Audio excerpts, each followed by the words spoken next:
Welcome back to the After Dark podcast. It's your boy Mike. We got Sterling in the building. Chad can't make it today, but it's all good, man. He'll be back next time. Sterling, man, how you feeling today? How's your week been so far? Man, it's been good, man. My girlfriend just cut my hair. I'm not gonna show it, but it's better than what I Nah, think you otherwise. can't. You can't say you just can't bring that up and not show it, bro. It's not good. I haven't. What I do you was gonna mean it's edge not it. that bad? Well, nah, we gotta It'll get a work. close up. Lean up to that camera, boy. Let's see that edge up real quick.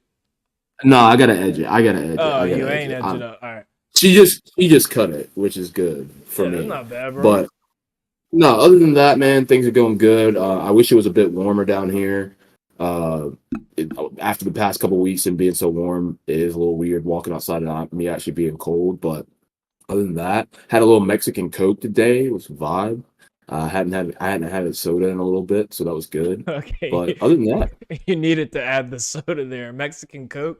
That's a wild way to just fucking. I had some Mexican Coke today. It was. I was trying to be like, bro, you on one? I don't even know, bro. no, no, no. But other than that, things are good. Things are good, man. Just living and just keeping moving. But I mean, how about yourself, Mike? I mean, what's been going on with you?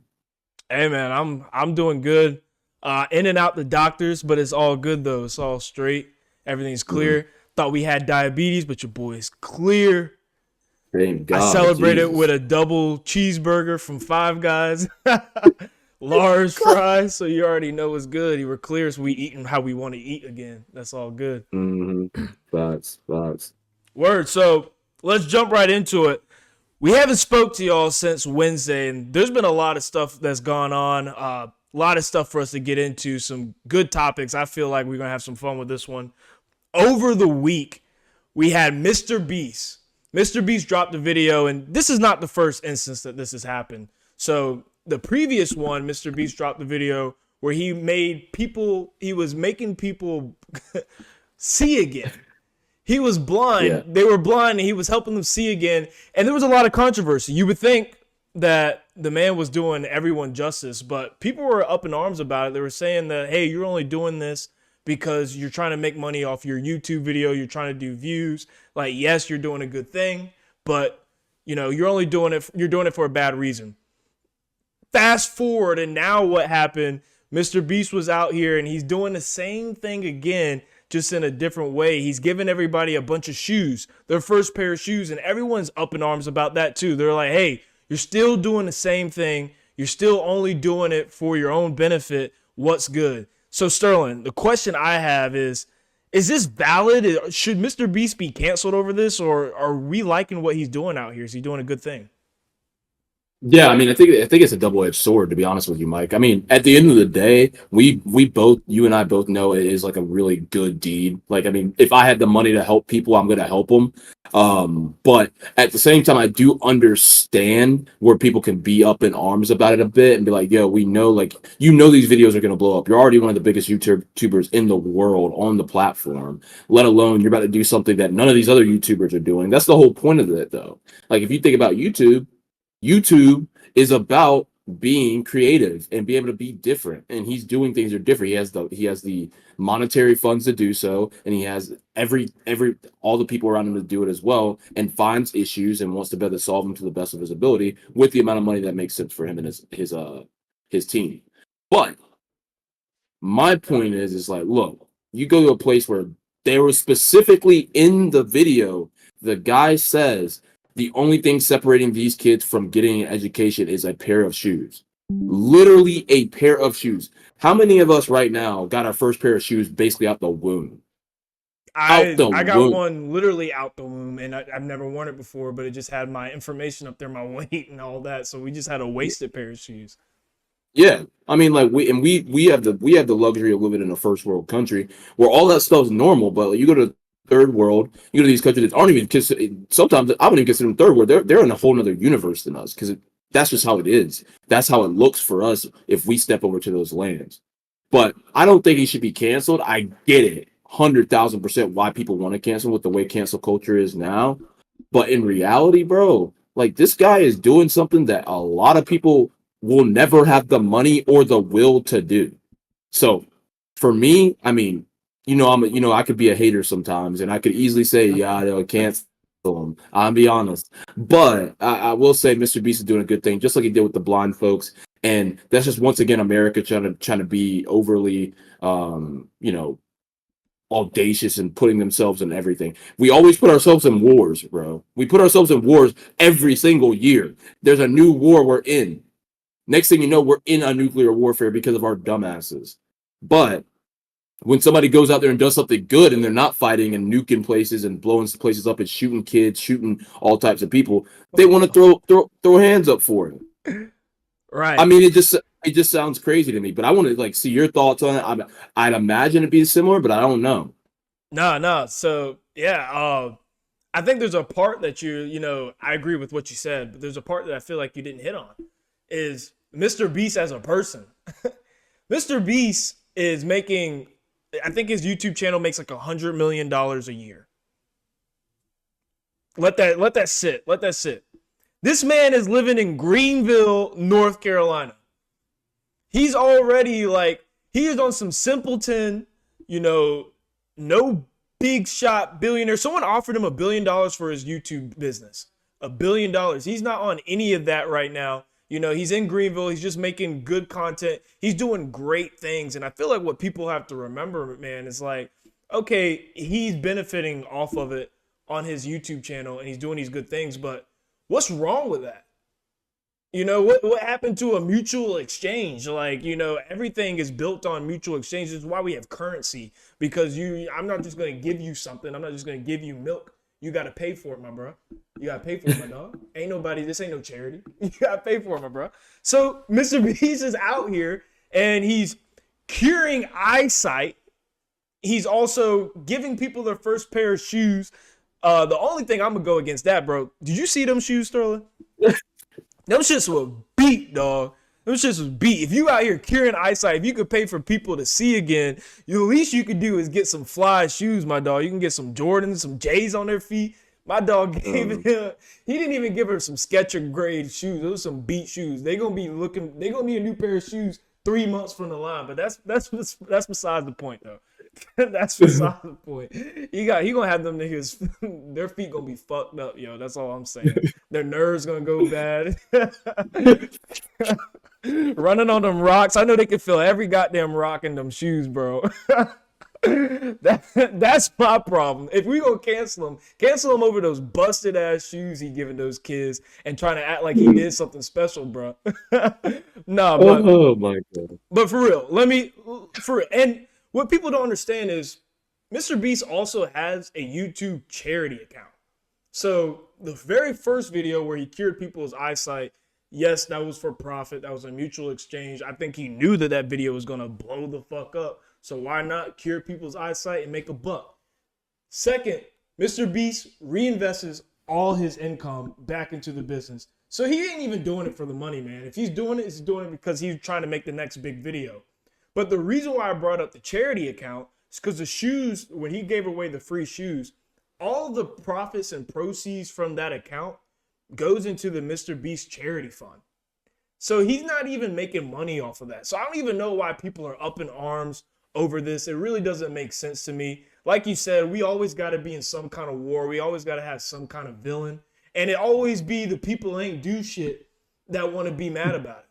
The people that they tweeting when's the last time you put your change from McDonald's in the St. Jude's jar? That's facts. Right? I know every single one of us look at them like, hey, you trying to put $1 in St. Jude's jar? Hell no, I'm trying to pay for this Big Mac and get the fuck out of here, yo. That's facts, bro. That's facts. All I'm trying to say is, look at yourself in the mirror. My man's doing big things. Yeah, he's profiting off of it. He's making it big, but all he's doing is creating a platform and sustaining a platform where he's able to continue to do cool things like this. And the more money he makes, the bigger and better these charity-like videos are going to come about. I'm excited to see where it goes, honestly.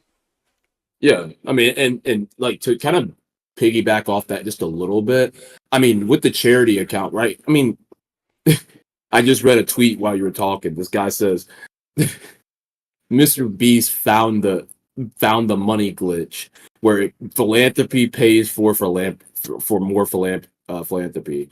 And I was like, damn, that's so true. Because like think about it. Like, and it doesn't matter if Mr. Beast was like seen like the nicest guy in public to everyone, like and like back behind closed doors, he's the biggest asshole ever. It don't matter. Guess what? Guess what you're gonna do? You still gonna pull up that video for 30 seconds and give him a view, and he's gonna make money off of it. It does not matter. So for him as a businessman, I respect him as a businessman because he seems like an honest businessman. A lot of businessmen out here, no offense to anybody that does watch it, that we know that there's some shady stuff that goes on behind closed doors. We know this, but from the outside looking in, it seems like this guy's got the right intentions. And if he's got the right intentions, if he is adamant about it, like, bro, give him the benefit of the doubt. Let's move on to the next thing, because maybe this could be the same guy that could maybe stop us from freaking going every other year and going to fight wars. Maybe we try to help people. We always say we got to help people with democracy until we blow up their entire city, and then we're like, oh, we'll help you with democracy now. It don't make no logical sense. But that's just the United States of America. That's just what we've been built on, and we're built to never understand the positive. We're always built to negative. That's how we are now, and the culture and the way social media is now. It just makes it a lot easier on those platforms to express those feelings. So I mean, at the end of the day, the man's doing a great deed. If I had the cash to do it, and obviously he's getting write-offs for that shit too, which is insane. Oh yeah. I mean, he ain't stupid. He knows tax code as well. But I'm not saying he's doing it just because of that. But I'm saying if I had the money, if I had the means, if I had the platform to do it, I would definitely go out and help people that were a little less fortunate than me, or actually a lot less fortunate than I was, and be able to help them the best way they can to get the simple thing, which was education, which we take for granted every single day. So I mean, more power to him. Props up to him, Mr. Beast. If you ever watch our video, I know you'll come around to it eventually. Big props to you, man. Mad respect. Hey, and that's honestly a good point that you brought up. The fact that he might be creating the blueprint for capitalism and philanthropy instead of this whole, all the crap that these big companies give us. We give back, blah, blah, blah, blah, blah. We can't see what you're really doing. You tell us you do these things. Maybe you're doing some fancy accounting in the back end that makes it look like you're doing these things. And like you said, tax write-offs and whatnots. But yeah, Mr. Beast might be actually creating the blueprint for capitalism to do some real beneficial philanthropy events that we can see, we can feel how it's changing people. These things are big. These are like he's doing some crazy stuff. He's making people see again. Like, how can you find a way to be mad at that? I mean, I don't even care. I don't care if he's got cameras in their face. They didn't even know they had a camera in their face. They couldn't see. They didn't even know they were being filmed till my bro fixed their eyesight. He was like, by the way, is it okay if I use this for this YouTube video? He's like, what's YouTube? Like, word. Chill out, bro. Oh my god. No, man. I mean, like you're 100% right. And I wanted to, kind of roll into this next topic here because just speaking, I know you mentioned earlier that somebody had offered Mr. Beast $1 billion for his YouTube channel, basically, and his platform, and basically him just continue to create content, but them getting the majority of the royalties out of it. 100% agree with him not doing that. And there's a video, if you guys do have a chance to go out there and watch it, he talks about why he didn't do it. And not only the money, but for what it means to him. So definitely check it out if you guys haven't seen it.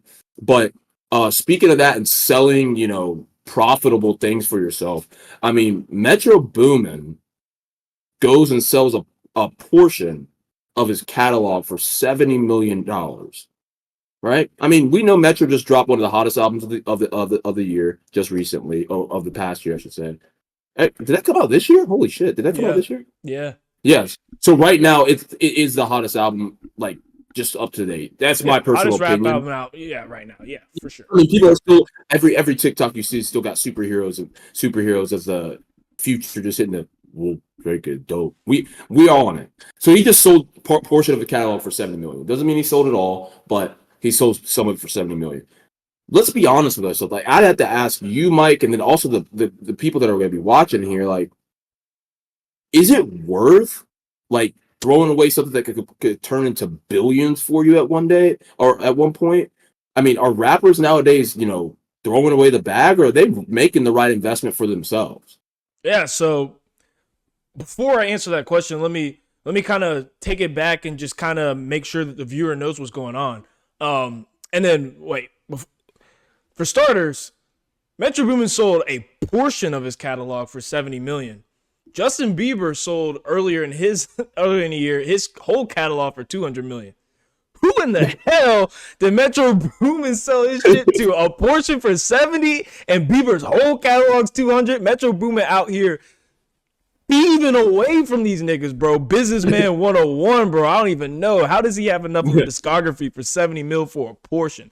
But that's besides the point. But see, I want to say I'm on the fence for this over here, because part of me says, and I think Metro Boomin did it the right way by only selling a portion, but a part of me says that all these artists selling their catalogs, they're getting the bag, right? They're getting 70, 100, 200 million dollars. I think half of Michael Jackson's right now is valued at 900 million dollars. Jesus Christ. Goat shit. But that anyways. So, and I the amount of money that they're getting, what they can do with that money today and help their family, what that can turn into, the investments they can do, the way they can flip that, any passion projects, if they want to get into things that completely changes their life, you know? And on that front, I see where they're coming from. They're getting this bag. It's changing their life. That amount of money is, they might not have ever saw that money in a one drop. It's just dropping right there in their lap. And, you know, yes, you can create generational wealth holding on to it, but who gives a fuck about my great grandkids, my great great grandkids? Fuck them niggas. I ain't never gonna meet them. They ain't even gonna know how hard I had to work to get this bag, yo. They said they said all wealth dies in 3 generations. So fuck them niggas. They just gonna spend my shit. Facts. That's facts. So all I'm saying is, what I want viewers to know and think about too, though, is why are these companies shelling out so much money? That's the question. Why are they shelling out so much money? They know something that we don't know. That's a fact. That's a fact. Because of that, I think that the artists that sold their whole portion of their catalog are going to be looking back like, whoa, what did we do? I think there's something going on with the metaverse, something they're doing where they're buying these people's catalog. I think AI is also a portion. AI can create your whole voice, your whole song. They can make videos of you and stuff like that. And these record labels own the rights to these artists. They might not even need the artist to hop in the studio or in the booth to do anything. They can just create a song, drop it. Justin Bieber wakes up one day and he has a song drop and he didn't even know about it. He had nothing to do with it. I think some of these artists are going to really be looking back and questioning, you know, what's going on? Why did I sell all that? That's why I have to give props to Metro Boomin for selling a portion. So he gets a bag up front, and then he can also see what the company, what these record labels are up to, what they're trying to do in the future, and maybe also get a win off that later down the line. But, you know, where's your headspace? What do you kind of feel about all this? Yeah, man. I mean, 70 mil. I mean, I ain't gonna lie to you, dog. Like, somebody offer me 70 million for anything right now, I'd be on some ape shit. I ain't gonna cap with you. But at the same time, like, I completely understand like kind of where you're coming from, Mike. But this goes back to artistry, right? Like, and I'm a businessman at heart, right? Like, I'm not an artist. I'm not a fucking artist. I can't sing. I can't rap. I can't produce. That is not in my skill set. It's just not, right? But like, we go back to the artistry, the art of creating music and producing music. And it's like, is he undervaluing his discography? Maybe you could make the argument for both sides. Like, he's not undervaluing it because that's only why he sold a portion, but maybe he is undervalued because maybe he should have got more, or he should have maybe sold less of his catalog, whatever it was. Because the thing is, I understand he might not have faith in his music and the producing that he's done over the past decade plus to continue to but to continue to flourish in the near future when we're in our 30s, where we're hitting our 40s, to continue to make, like, that's what You spoke of Michael Jackson, and everybody on earth that has a brain cell knows who Michael Jackson is, or was, I should say, or he might be still alive. You see the craziness every day. But I mean, 900 mil for a half of his, fucking insane. That shit's it's invaluable. He has the most invaluable discography of all time, and will always have that. But I also understand at the same time, like, yeah, like I'm said that 70 million he may never saw. He could do some things, flip passion projects, like you said, and maybe make even more money off of it. I think it speaks to the fact that Metro Boom might not have as much faith in his discography as he really should be. Because I love Metro Boomin. Ever since I heard, I think it was back in what was it, 2012. I think I heard a track produced by him. I can't remember who it was by exactly, but I just remember the production on the album, or not on the song, and I liked the beat. I was like, oh, like who's that? Metro Boom, and was if your Metro don't trust you, I'm gonna shoot you, and that itself sells more records than anything. Not even just the beat now, because he's put his name like his name is behind that, and his production that he's done, it matches up. So me personally, I think he's undervaluing his worth, and I would have honestly held it for a bit longer. But then again, he might know something I don't know. He might be right along with those record labels, be like, "Yo, I'll sell you this for 70 mil." Yeah. So I mean, like, Mike, when it comes down to, you know, like I said, the whole artistry thing, it's kind of an insane mindset, but I know artists take a lot of pride in the work they do because they obviously make money off of it. It's typically their passion. It's typically the one thing that they're very good at, but also, like I said, extremely passionate about it, put a lot of time into it. So I just, like I said, I feel like he just undervalued his worth. And, you know, I love his music. I love the stuff that he's produced because, I mean, he don't be making music. He just be making beats.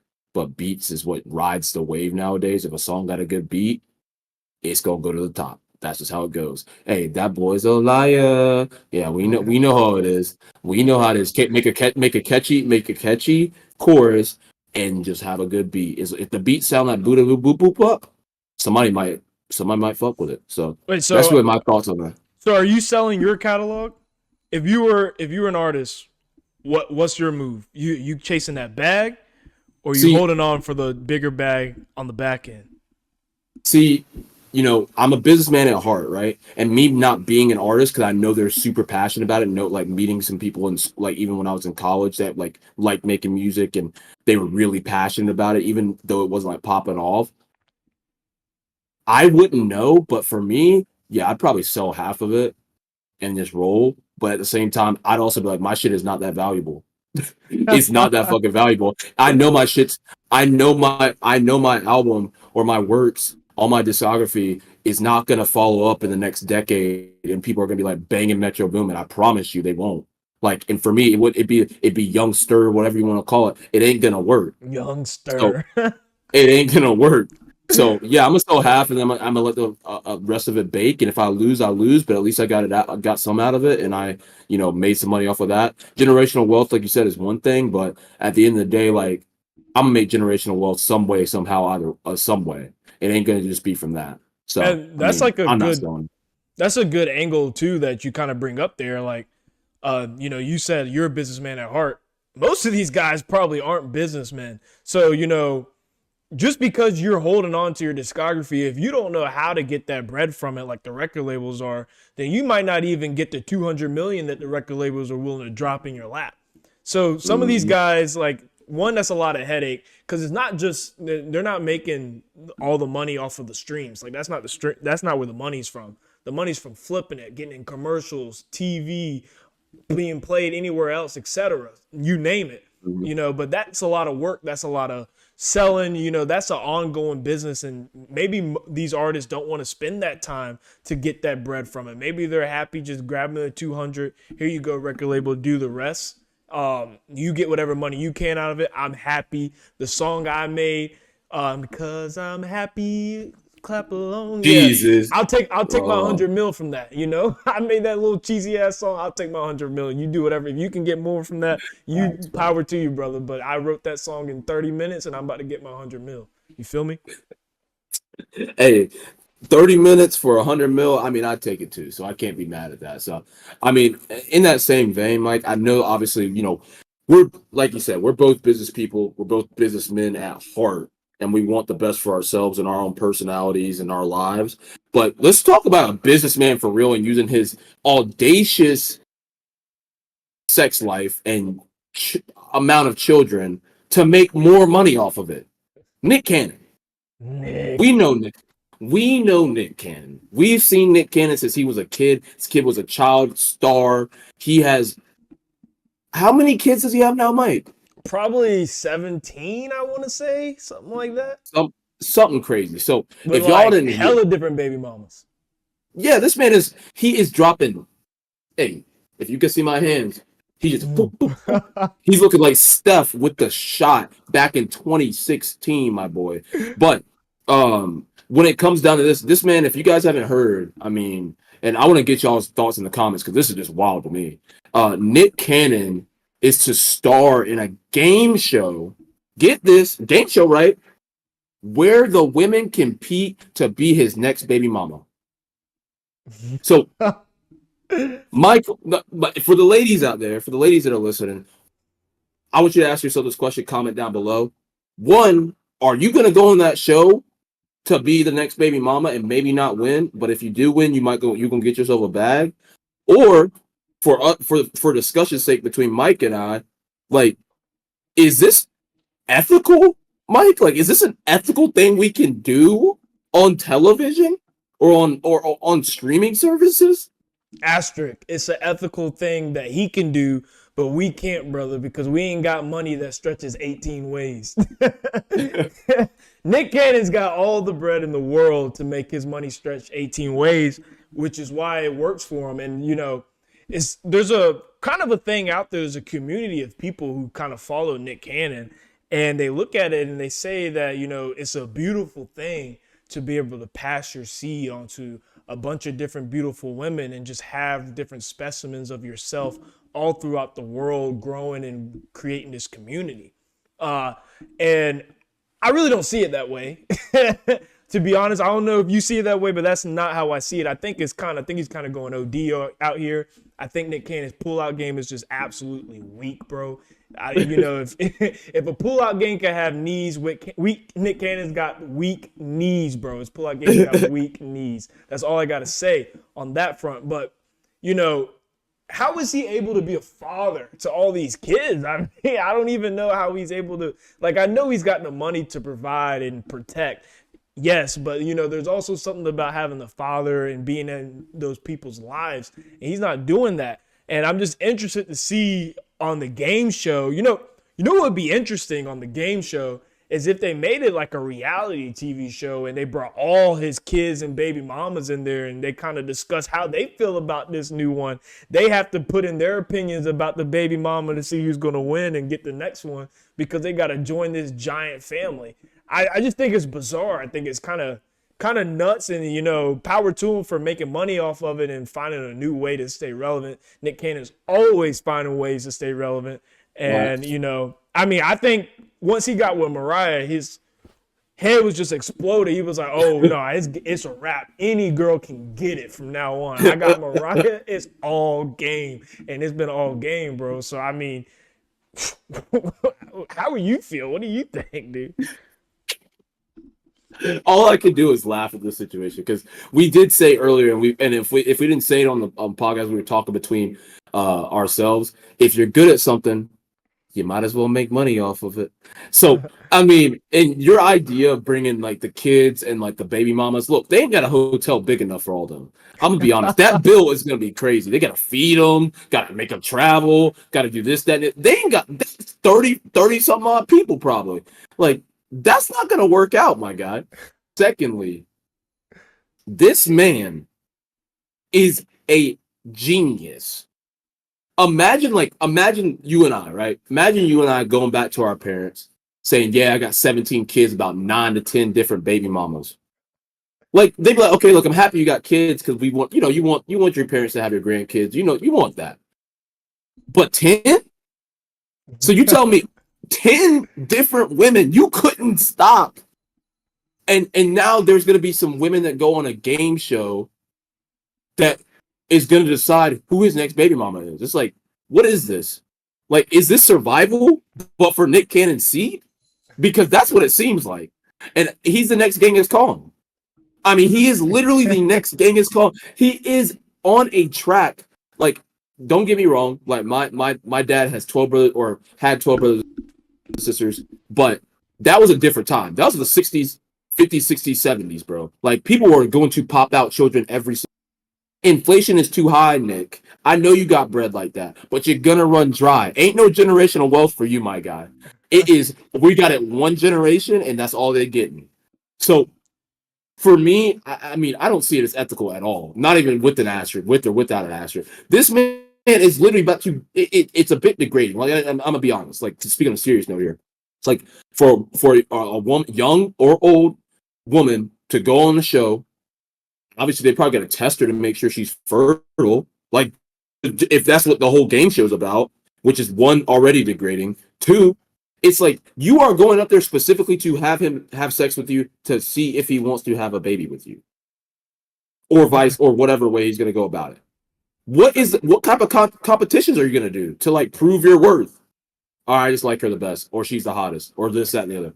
There's nothing. There's no formula, bro. That's what pisses me off so much. There's no formula. It's just like, get up there. Hey, this is like Ray J or Flavor Flav. Let's just hop up here. Whoever I think the baddest is, like, you rolling with me. And you might get some shit splashed in your face. Shout out my girl. I can't remember her name right now that splashed into my boy's Ray J's face years ago. But you know how it is. I don't know. I don't know, for the man. women out there, yo, have some self-respect. Who's going on this game show, winning, and then spreading their legs and like, okay, Nick, let's have a baby? Like, come on, women. Y'all got to do better. It's 2023. Y'all out here making more money than the guys on average nowadays. I know damn well y'all ain't about to hop on no game show to be the 18th, 19th baby mama to Nick Cannon. Like, Nick Cannon ain't even that no more. You know what I'm saying? Like, he not even out there. Drumline was like almost 15 years ago. Maybe 20 years ago. I don't even know. I can't keep up with it.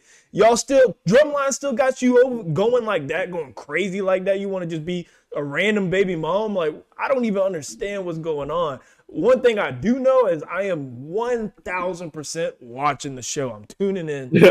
I'm hooked. You know, he's a genius. I'm hooked. That's an amazing show. I'm going to watch it. That's reality TV at its finest. That takes it back to I Love New York, Flavor Flav, going back to, you know, Bret Michaels, Rock and Roll Love, whatever it is. That's some fire reality TV content. And oh my God, I just want to see. I really hope they bring in all the baby moms and all the kids. I know They got to. They got to, bro. They got to. They got to. They got to. You know they hate the favorite. Like, oh, who's the favorite child? You know, oh my God, you know they be looking at that, bro, like, nah, because he spent the last 5 birthdays with him. I ain't had it. He's only been to one birthday party for me, dog. That ain't even too busy working America's Got Talent. He ain't got time for this, bro. He ain't got time for it. Man, I mean, look, like I said, I mean, props to him. I mean, this is, like you said, old school. Like, you know how much old school television that we don't have nowadays because people would just get canceled for having the show, period, or being on the show? Yeah. He has literally got the amount of clout, though, like he builds his clout drops, and then it comes right back up. And it just fluctuates like this. He has the ability to do something like this. I'm talking, there is probably very few celebrities out there. I'm talking less than like in one hand. Count on one hand that could do this, and he's one of them. Absolutely. I will be tuned in as well.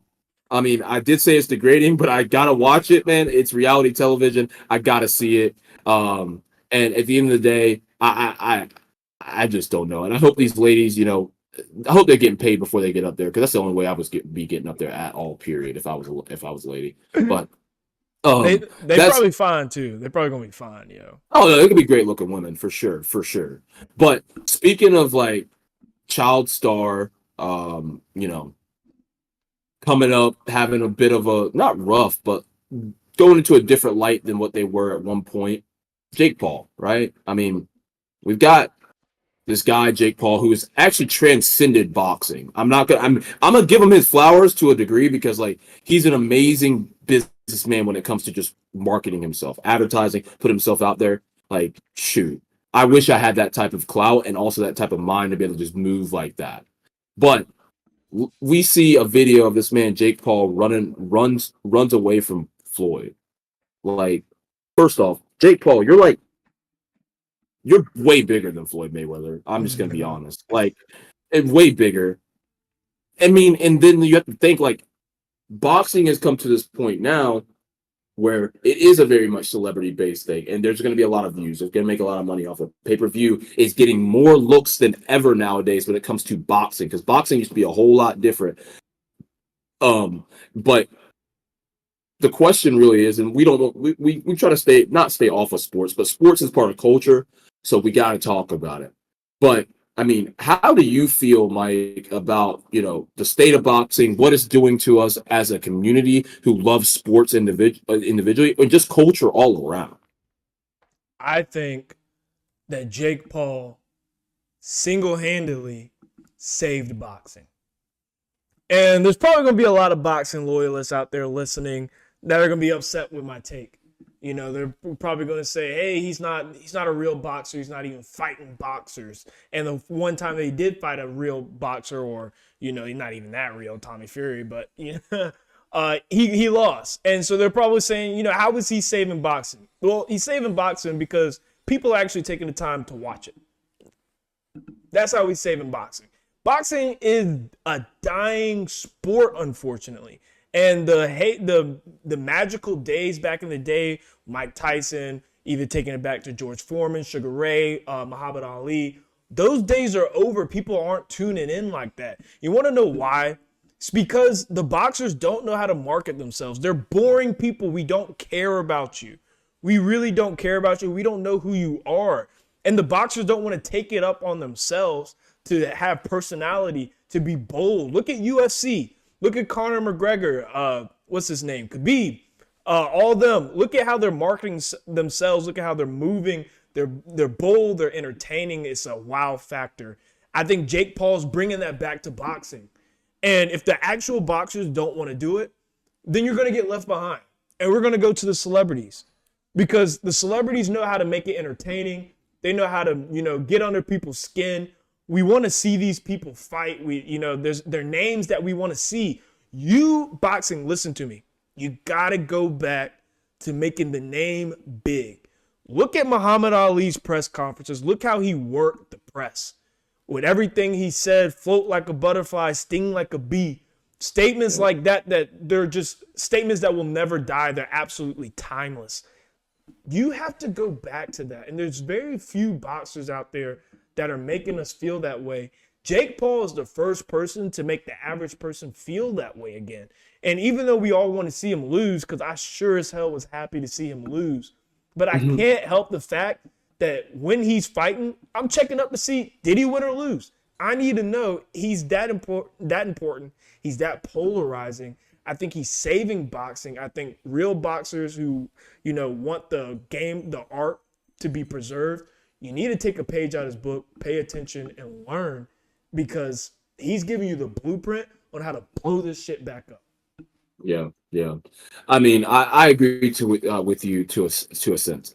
I told you I give Jake Paul his flowers. About being an entertainer. I mean, like, you look at the most popular pay-per-view fights right now, boxing wise, they are based around celebrities, right? You had KSI, you had all these other guys, not just Jake Paul. Logan Paul, his brother, obviously like Tommy Fury, people that know how to entertain and how to put people. They already have a following, right? Like, what's the little Hispanic guy's name? I can't remember his name right now. Quick Hands. Oh, gosh, I can't remember. He had the challenge a couple years ago where he would punch people with Ryan Garcia. Ryan Garcia. That guy, amazing boxer. I mean, amazing, but he doesn't have personality. Even though he's amazing, like it got him so far. Like it gets him so far. But for you to make money, one, to keep people entertained, and to bring new people into a sport. That's how sports continue to grow. So when you bring new people into them, like people talk about baseball as a boring sport. It is if you are watching it a lot of times, if you don't know about it. But like right now, they've got the World Baseball Classic. I don't know if anybody's keeping up with that or anything like that. But it's bringing all these different nations into one tournament against each other for the literal world championship, the best country at baseball.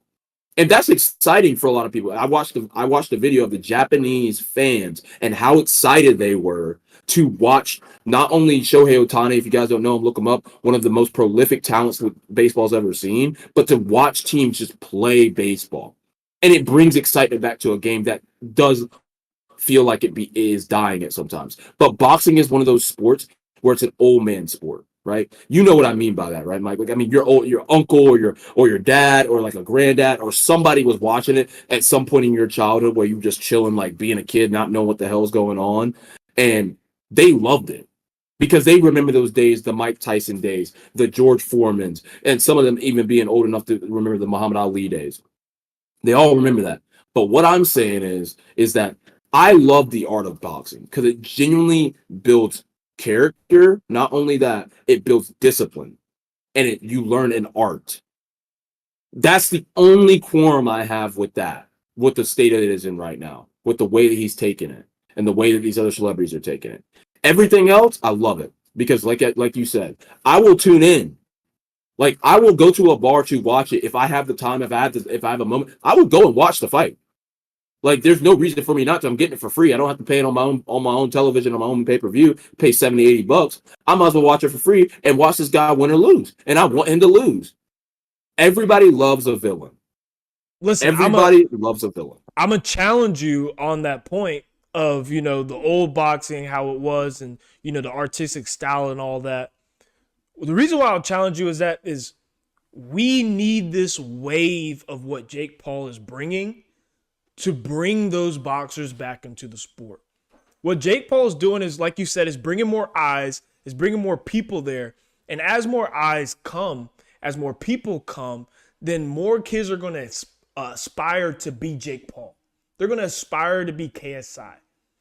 And as they do that, they're going to have to take boxing serious. One thing that I'll give Jake Paul props for is he's actually taking the sport serious. If you look at it, he's actually pretty damn good. For a regular person who hasn't boxed that much, he's pretty damn good. And what he's going to do is he's going to bring a lot of eyeballs back to the sport. He's going to bring a lot of people, hey, I can do that. I want to do that. And they're going to start at a young age. And as more people come, it doesn't matter who's coming in. It doesn't matter who's watching. As more people come, a bigger pool of talent comes greater stars. And you know who they're learning from? They're learning from Jake Paul. So these guys are going to come in. They're going to be flashy. They're going to know how to show and market. They're going to be showmen. They're going to have showmanship out the gate from the jump. And it's going to be like the AAU basketball players we're seeing now. You see these kids, they're in high school. They're already moving like they're celebrities. They think they're on top of the world. That's how these new set of boxers are going to come in. And they're going to come in on some YouTube channel, Instagram channel. We're going to follow them from 10-year-olds all the way up. And I think it's only going to bring more essence to the sport. And as we get rid of the wave of the celebrities, all the celebrities are going to come in and, they're going to do it and it's going to look ugly. But 10, 15 years down the line, the kids that watch them do that and were entertained, those kids aren't going to just be scrubs because they're starting now. They're in their, they're going to the boxing gym. They're 10 years old. I'm going to start now. I'm going to be the next one. They're making those YouTube videos. I think it can only be up for the sport. And I'm excited to see where it goes. Yeah, I mean, and I definitely feel that. I mean, I understand where you're coming from in that sense because you do have to be able to ignite the youth, which is a really hard thing to do in a sport, like you said, that is dying in a sense. And that's one of the hardest things. I mean, you're right. Like, Bronny James not only has been a celebrity his whole life because of his father, right? But Bronny James is a fucking massive star. Like, like if you know LeBron James, you know Bronny James. It's just that easy. The kid isn't. I mean, look, hey, Bronny, no hate, bro. He's not that great. He's a talented individual. Definitely should play at the college level at really high. Be a good role player in the NBA. Maybe have a couple good seasons at one point. But we're following this kid not only because of his father, we're following him because this kid starts to move like a celebrity. His teammates, some of his old teammates move like a celebrity. One of his old teammates, his mom was apparently on a date with Drake. Like this is the type of stuff that we need for the public nowadays. Because the way that social media is now, and I always bring this up because that's what we are driven by nowadays. We know our information through social media. We get friends through social media. We get anything from social media, and we start to find people that we like and entertain us on social media. If you can grasp that, for anybody out there that's wanting to be an entertainer in any regard, especially if it's within the sport of boxing, I mean, I gotta respect Jake Paul. Like I said, I'm not a huge fan of it, but I do appreciate it because it keeps me engaged to something that I like. I enjoy watching boxing, but I like to see knockouts. I like to see stupid foolery. I like to see that tomfoolery sometimes, and people saying dumb shit that don't make no sense but riles people up. That's exciting. So I don't want to beat a dead horse. I mean, at the end of the day, you have any final thoughts on that? Because I know that like how I feel. I've kind of stated my piece on that. Yeah, no. Like I said, I stated my piece as well. I'm excited to see where it goes. Kudos to Jake. I mean, I know we didn't really get into too much about Floyd going, making him run away and how that might make his look thing. But at the end of the day, one thing I'll say on that is Floyd runs deep with his group. He probably had 50 something guys with him. It looked like Jake Paul had one like makeshift wannabe security guard who looked like he was about to shit his pants when Floyd and his crew was pressing him. And that's why Jake ran. Jake knew that. He was like, hey, man, I didn't splurge on the security guard today. I got the cheap rent-a-cop security guard. This shit ain't going to go right. Jake ran straight to the popo. I heard he ran straight to the popo. So, hey, I want to hate, but at the same time, that's what I'm doing. I ain't challenging Floyd. Floyd, you got it, bro. You got it. Peace. I'm out here just like Tyreek. Peace. Yeah.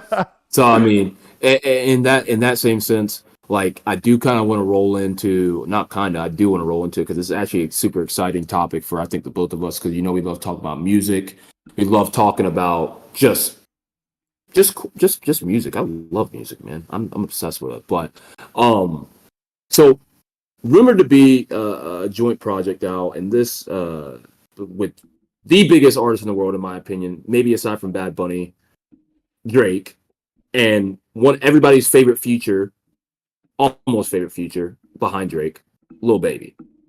Rumor joint project, right? And so we know Drake has obviously had collabs with Future, 21, which were both bangers, right? We had What a Time to Be Alive and we had Her Laws, both just absolute stunners. But we're talking about a joint album with Baby, where if you remember, let me not get into it. Let's ask the question here. Who's going to be the best duo? And you got to tell honest answers here. Like, just looking at our past and now looking at the future at a possible joint project with Baby, is it going to be Future and Drake, 21 and Drake, or Lil Baby and Drake? Mike, let me get your thoughts on that, man. Okay, and let's also rank it. So I got you. Let's rank them from 3. So I'm gonna start off on my third, who I think will be the worst, and I say that with caution because I don't think any of them are bad. So when I say worst, it's just worst of the 3. I think when it's all said and done, even though this album was big, it was a banger, it was an absolute classic, and it just just amazing and a time in itself, and it was just, only way I could put it was just what a time to be alive when it came out, right? You know what I'm saying? Yeah.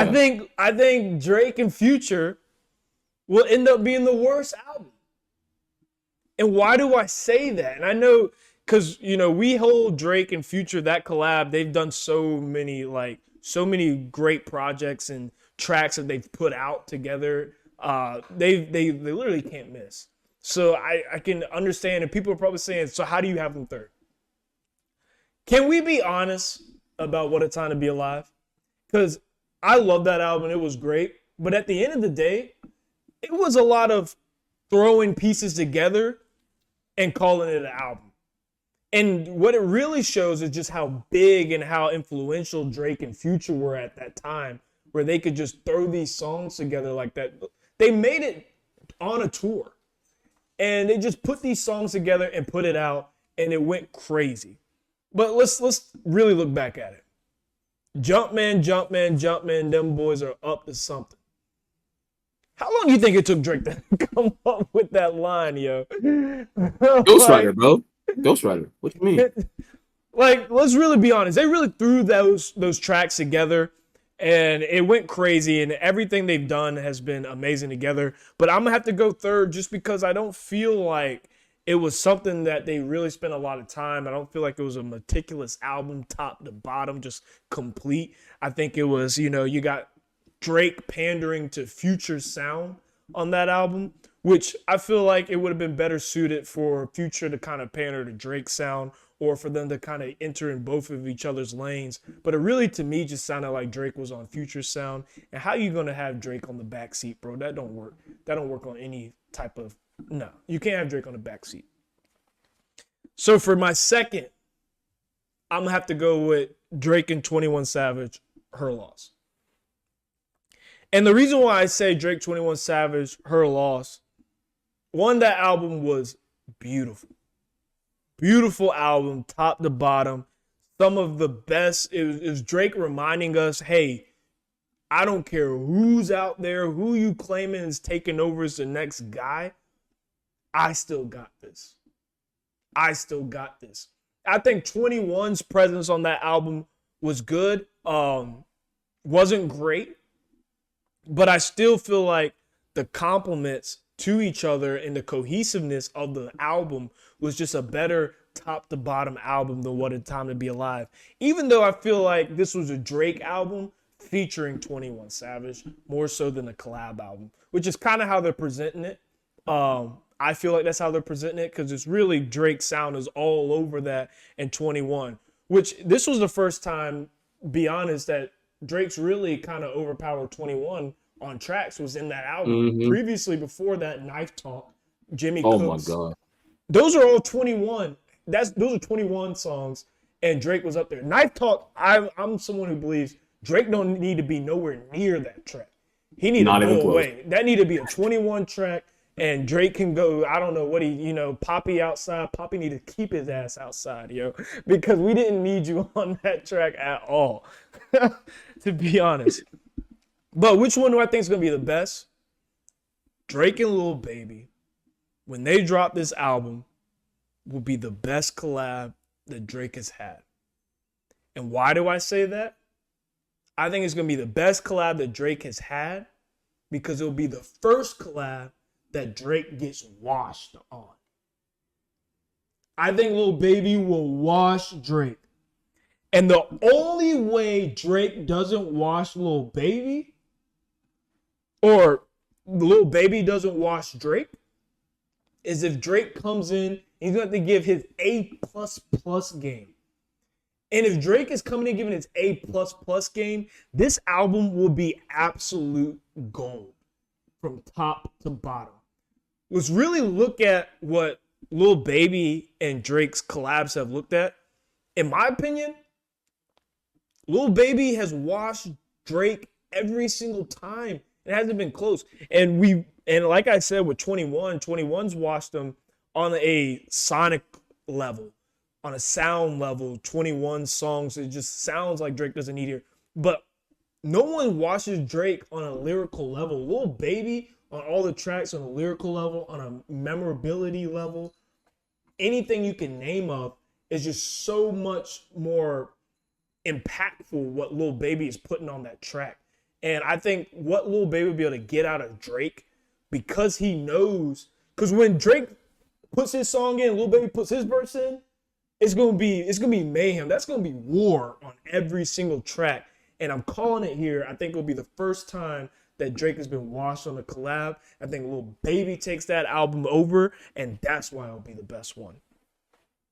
Well, I mean, I can agree that we are going to disagree here. That's where I feel. So look, man, I think everybody's a bit of a stand for Drake, unless you're like 75 and can't even listen to music anymore. Just a little bit. I think everybody's a little bit of a stand for Drake, and that's going to be the reason why I would put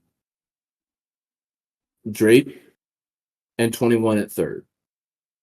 and Her Loss. I love that album. I enjoy it. I enjoy it a lot. It's cohesive to a degree. It's got some fun songs, got some cool songs, got some old Drake type of vibes. 21 starts to get a new little bit of a different sound. It's fun to listen to. No problem there at all.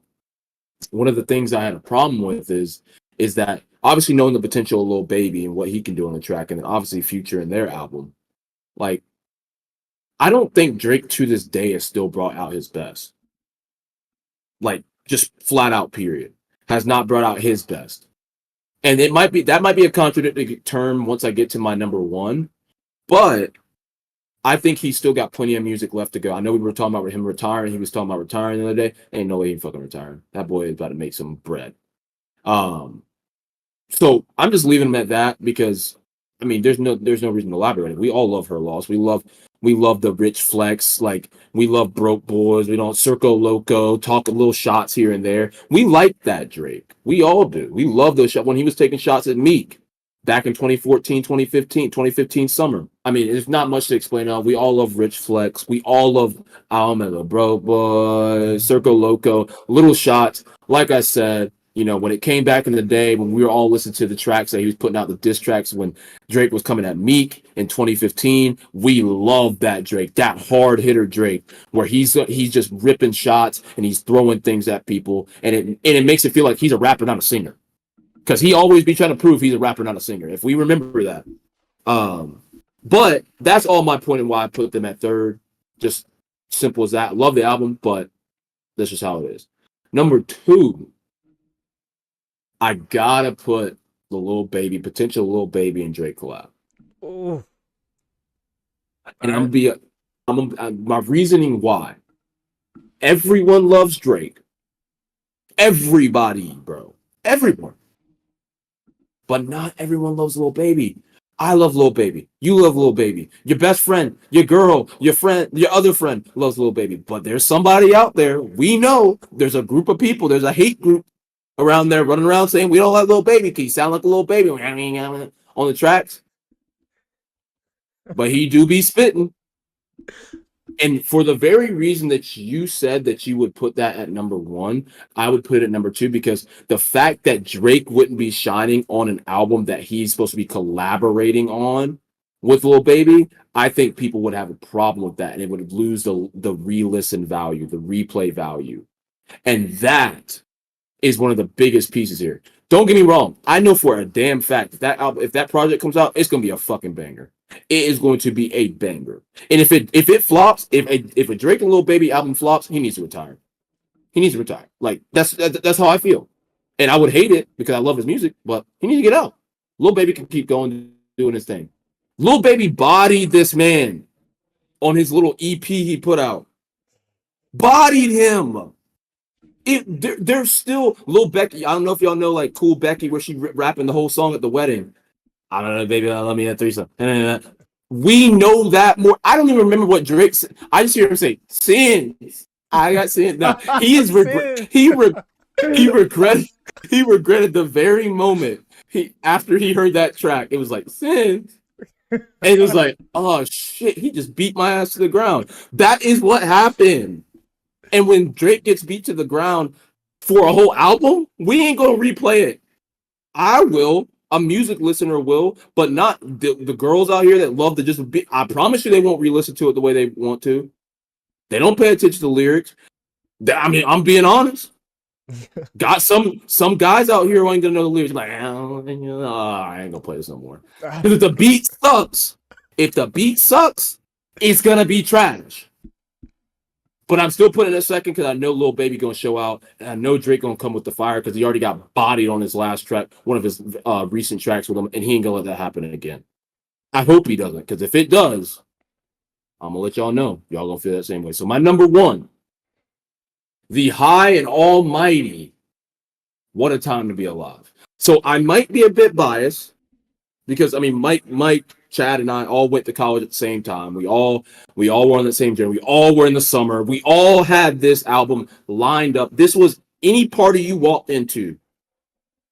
Jumpman, Jumpman, Jumpman, Jumpman, Jumpman, Jumpman. It was, I mean, every single freaking place you went. It was on the radio. It was probably playing on automatic on your aux cord in the car. It was that hot. I just looked back at the tracks, right? So I did a little bit of teeny bit of research while we were chatting there for a second. That song by itself, just Jumpman, 760 million plays. There are only 3 songs or 4 songs out of an 11-track album that have less than 100 million plays. Wow. Obviously, it's been out way longer. I mean, we got to give her lost time, but and Lil Baby and them, if and when they do drop that album, we're gonna have to give that time too. The type of traction that this album got was flat out stupid. Flat out stupid. It shouldn't even been this way. Like, me personally, Future and Drake, I think they, like you said, they don't miss.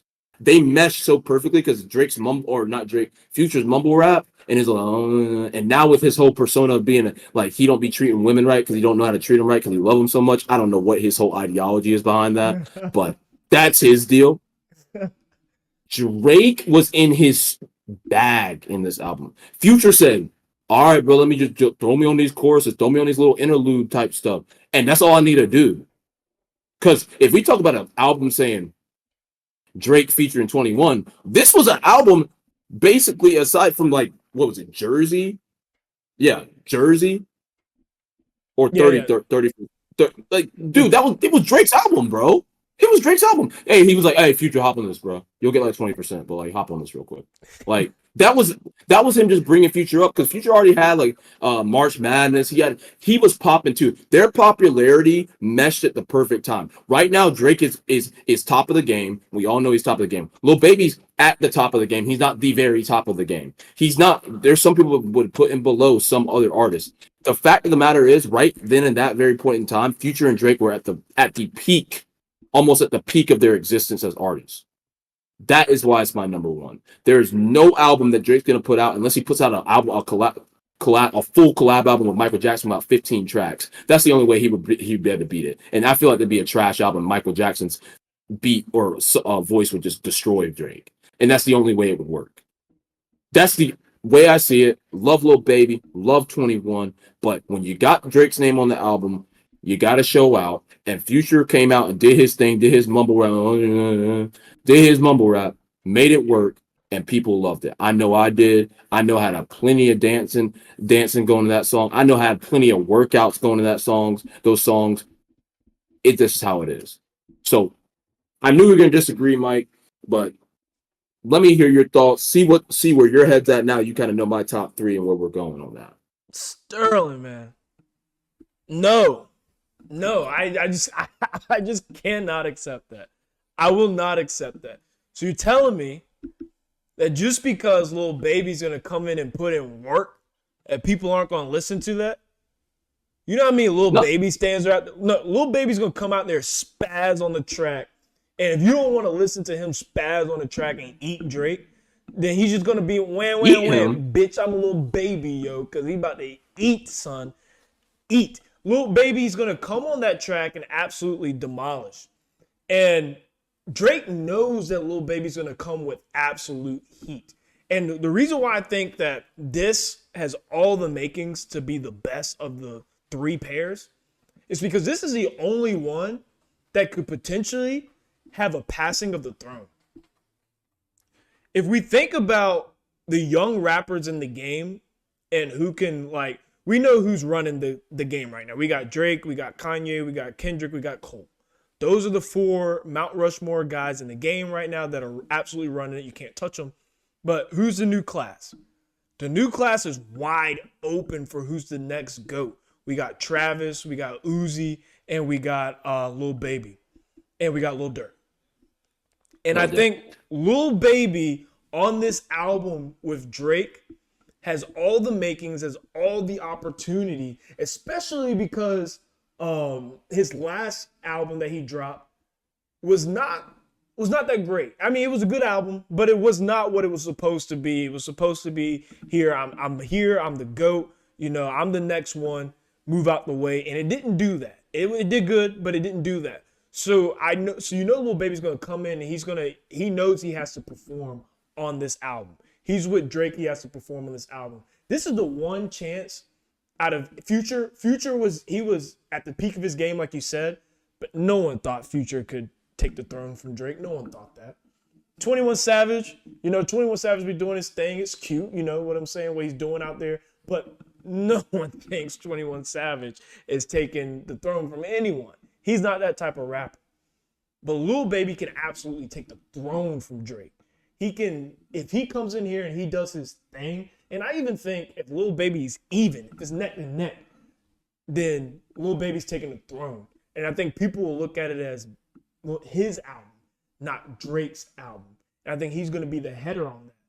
This will be an absolutely crazy album because it will force Drake to bring a pen that he's never had to bring unless he was with Lil Wayne. Those Lil Wayne collabs, Drake always brings the pen. The Rick Ross collabs, Drake brings the pen.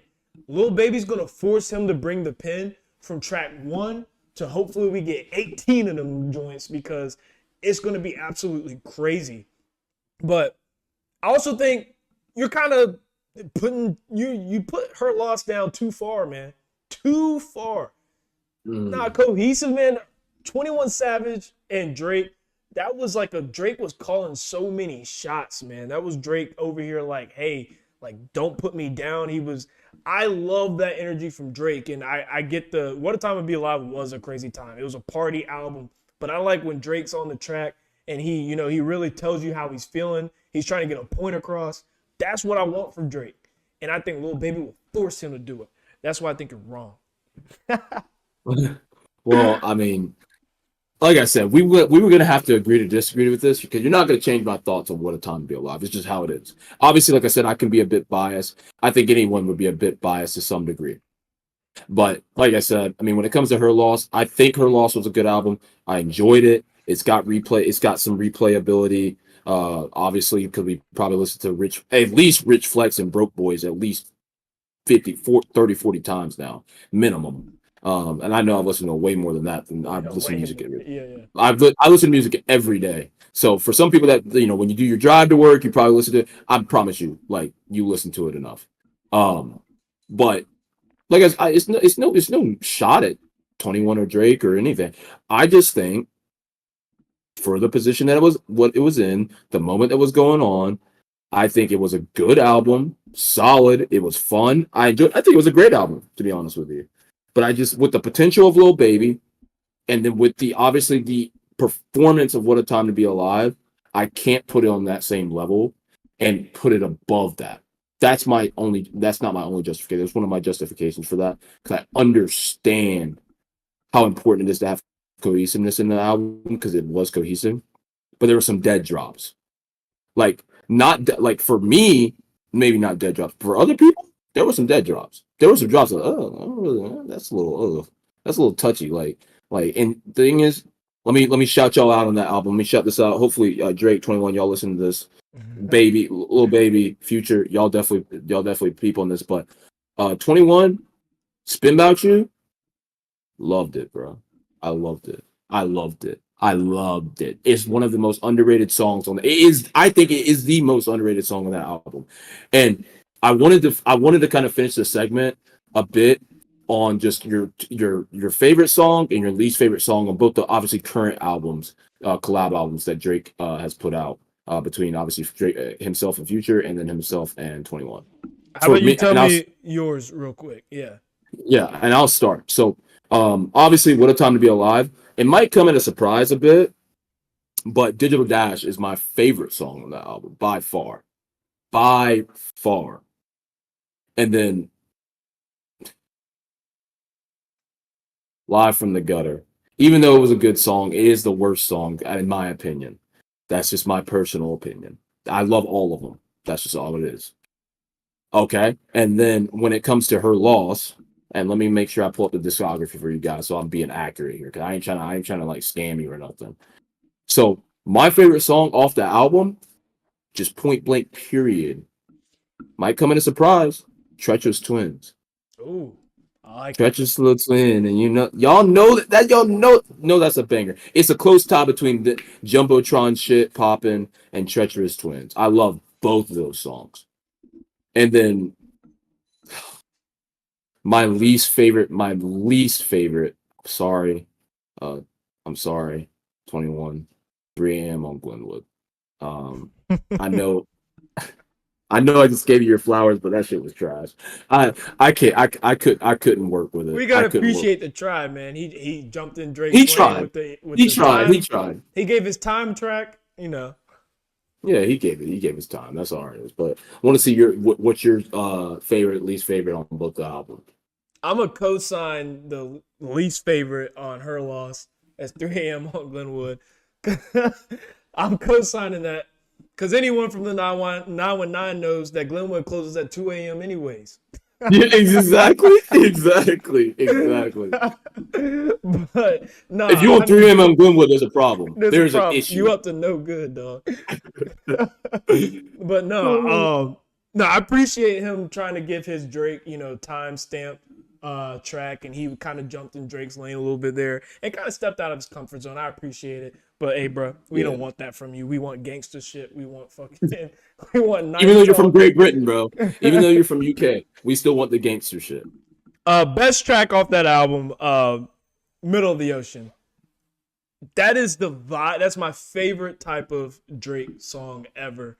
I love Middle of the Ocean, like lemon pepper freestyle. All I need is Drake to have an instrumental, let it run, and he just gives me, he just goes in. Tell me about your day. Tell me about your life. Tell me what's making you mad. Tell me what's making you happy. Tell me about that one girl. I'm in the B-below. He's in the B-below. I don't even know what he be talking about. You got to Nobody knows. He's too rich, bro. He rapping about stuff, but I don't even know what he's talking about. It's unrelatable. It's unrelatable. Google this stuff. You know what I'm saying? I'm like, whoa. It's crazy. It's crazy. But what a time to be alive. My favorite track off that album is, and it's an easy one for me, Jersey. I love Jersey.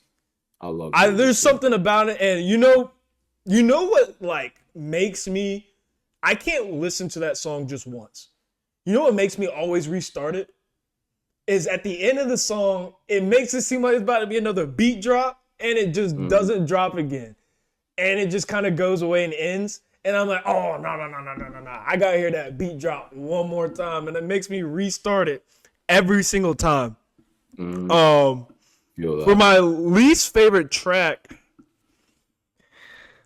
I don't even... Honestly, man, this wasn't my least favorite track when it dropped. But for some reason, Jumpman didn't grow on me that well. Wow. It didn't grow on me. Wow. That's insane.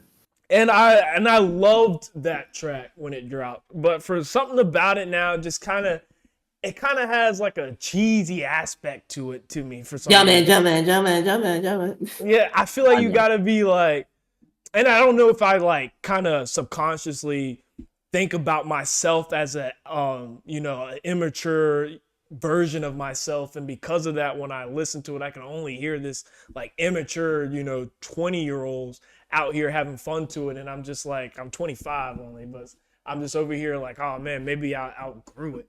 But Jumpman just didn't age that well for me, and that's just that. But Jersey, fire, absolute best song on the track. I go back to that song more than any other song on that album. Future killed it. And, that's why I think that Drake kind of like swam in Future's lane right there. But, yeah, that's all I really got on the greatest and my least favorite on that album. Yeah, so wanted to just finish off on one last segment here. Just to keep y'all a little bit, on your toes, jumping around, on your toes, jumping around. Jumpman. Yeah, exactly. So we don't really talk a lot about also before we end that segment about Drake and his whole thing, if y'all don't know about the pre-sale tickets, Drake and 21's tour drop tomorrow. Just if you are gonna buy the tickets, he's touring big cities. Good luck. Tickets are starting as low as $70. Good luck, have fun. But moving into a bit of a different direction, because I really want to talk. We had a few topics we want to talk about, and I thought I'd try to finish it off on something a little bit different. But Kendall Jenner and Bad Bunny, we know both those names, right? I mean, I think anybody who's watching probably knows a You Jenner. better know both those names. And if you don't know Bad Bunny, you need to look him up because this man is taking over the world. So apparently, they're dating or seeing each other or whatever, talking, whatever it is nowadays, because it's hookup culture. Who knows who's dating, who's not dating, whatever. But I did want to say, like, we know the whole shtick about the Kardashians and the Jenners and what they do to basketball players in particular, or any type of athlete, and typically makes them worse because they're at the top of their game, and next thing you know, they're not. But I think this is a question that we all have to ask, and I want to hear you guys' comments down below. Every single question we ask, and we want to hear you guys' comments down below. Let us know. But I mean, would you sip that juice, man? Because I mean, Kendall. Would you sip that Kardashian Jenner juice, Mike? See, this is a tough one. I'm sipping Kendall's juice. Either way you want to take that phrase, I'm sipping it that way. But I'm scared for Bad Bunny, man. Next album's an automatic flop, yo. Automatic flop. The Kardashian curse is so real. Look what they did to my boy Ye. Ye out here locked up. We ain't heard from Ye in a minute. He lost his Billy status. They calling him crazy out here. He's out here making anti-Semitic fucking statements out here. Kanye's been twisted ever since he's been with Kim. Ever since he sipped the juice. So let me be honest, because I love Kendall, but no, I'm not sipping any Kardashian juice. I'm staying as far away from that as possible, man. I think the family is just, I don't even know if they're even capable of having like real relationships, like real bonding experiences. I think everything they do is a marketing scheme. It's all a business. Kris Jenner is an absolute mastermind. She's brilliant. The way she turned these, basic ass chicks into the most influential family in pop culture history, probably. It's crazy. And Bad Bunny, he's on top of his game. I see why he wants the Kendall juice, because that, I bet, is freshly squeezed. I bet it's freshly squeezed, I bet it's just like, taking the lime and pouring it right in your tequila tonic, and giving that little tangy flavor to it. But I'm just not sipping it, man. And I don't really have too much to get into on that, but I would stay as far away as possible. I think Bad Bunny's too big. He don't need that. If it's a publicity stunt, you don't need that publicity, man. You might be bigger than Kendall Jenner already, Yeah. I think he definitely is. He definitely is. Kendall's name might go further, but Bad Bunny as a career is probably bigger than Kendall already. So I don't know why you're doing this. I don't think it's worked out for one person yet. It hasn't worked out for Travis. Tristan got fucked. Tristan got fucked and exposed every corner. He's just a dumb nigga, though. That's a big. No, he is not. Dumb He's not nigga. But that's all that is. But I mean, no, I mean, like, I think if you're asking the question about like if you would sip the Kardashian Jenner juice, I think from a perspective, right? Like if it was me and I was an upcoming artist, right? Most of the people, they go for the top G's type shit. But like if I was like an up and coming guy, like I was like kind of like on that brink of hitting like rock star, if I was an artist or athlete or whatever it was, I mean, I'm definitely sipping. Why not? Because Kris gonna get you in on the gig. She can be like, oh yeah, so you're gonna date her for like 3 months and then it'll be over, but you're gonna be clouded up and your career is probably gonna be in the tank, but you're gonna make a lot of money in 3 months. So it's a double-edged sword where you gotta kind of live with the consequences, good or bad. But for me, I mean, look, clout's everything in the pop culture game.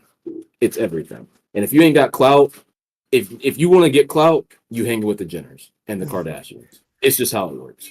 And that's just my opinion on it. I think he's already sipping the juice. He's been sipping it for a bit. That's why I ain't heard too much from Bad Bunny aside from his, Grammys performance. That was it. He done fell off the face of the earth since then. So He might be dead in a whole nother stratosphere right now, for all we know. But that's my opinion on it. I just think he's at the top of his game. If I was his position, I wouldn't. But like I said, if I was in a position and I was up and coming and I was on that cusp, I'd definitely take a little sip just to make sure I got to where I wanted to be and make my money and get me the hell out of there. Bro, But I just want you to know Ray J's still out here dealing with the consequences of sipping the Kardashian juice, yo. He still got to talk about a sex tape that was 2 decades ago. you know what's messed up? They talk about that tape with him on the interviews, but they never talk to Kim about it. It's like she was involved too. That's the She was Kardashian juice, bro. Bro, that's how you know Chris got it in with every single producer, every single interviewer. She already knows, like, hey, do not ask her that question. I'll give you whatever you want for it. So he must not got the bands to hold it up. I mean, and I didn't want to drag on the conversation too long because it's just a little fun thing to end the conversation and end tonight on. But I mean, other than that, I mean, is there anything you want to say before we head out? Nah, man, I'm good. This was a good pod. I think there's a lot of good stuff in here. I'm Yeah, happy man. with it. Hell yeah. So, ladies, that's all we got. That's tonight. You know, we'll always see you next Wednesday. But that's all we got for you tonight. And don't expect nothing else from us. We gave you about an hour 20 of content right there, so you better be happy with it. You hear me? So for the fellas out there listening, listen, man, they only want a 1%, man. So you gotta quit your bitching and just get your bread up already. Just get it up. And for the ladies out there listening, come on, give it up. Move on, sweetie. He don't want you. But it's okay because you're still beautiful and powerful and will always love you. It's the After Dark podcast. Until next time.